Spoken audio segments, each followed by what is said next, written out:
Sorry to tell you, but all the building advice you're seeing on YouTube is probably pretty pointless if you don't understand the 5 mistakes you're most likely making. Luckily for you, in this video, I'm going to try and show you how to fix them. First tip is something that's often forgotten about when it comes to building advice.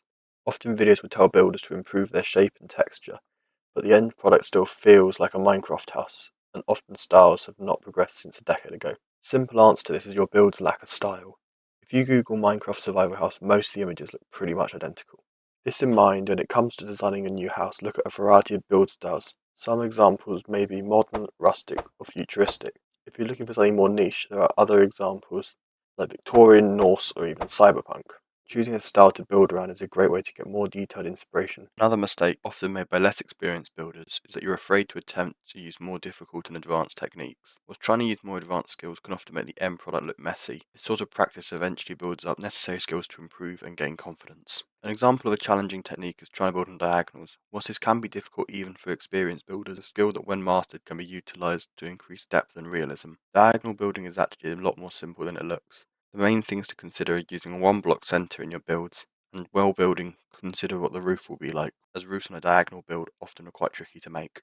Another more advanced technique that can cause trouble for newer builders is using gradient. Using gradients is a really useful skill as it allows the eye to be brought up and you can control where people look at the build from. Good gradient is based off a strong block palette, and in a second I'm going to be going into and covering in much more detail how to use and build block palettes.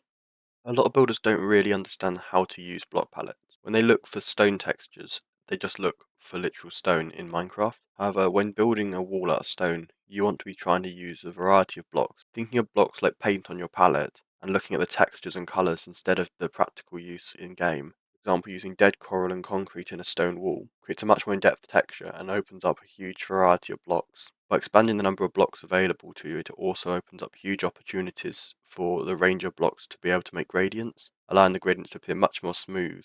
This is probably one of the most important mindset changes you can have while building, and if you go and look at almost any professional builder, it's very hard to find a build where they're using only blocks for their intended purposes. Fourth tip is to take time to plan and practice your builds. Some builders think that planning a build in creative first is somehow cheating. One of the reasons it might feel like cheating though is just because it's that effective.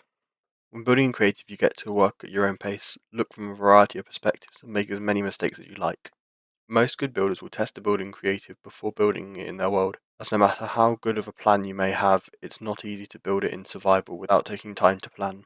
Playing creative mode also allows you time to test different ideas and block palettes. If you have access to mods, things like World Edit can be used to test out a variety of palettes with just a few commands. Taking time to plan also gives you time to look for inspiration, whether that comes from other people's builds or real life. While planning builds in creative, you can always use Litematica to transfer those builds into your survival world. For those of you who don't know, Litematica is a mod that allows you to create blueprints of your builds and then import them into your world, allowing you to basically follow instructions to recreate them. Finally, testing a build in creative allows you to take time to practice and improve on your building skills at your own pace.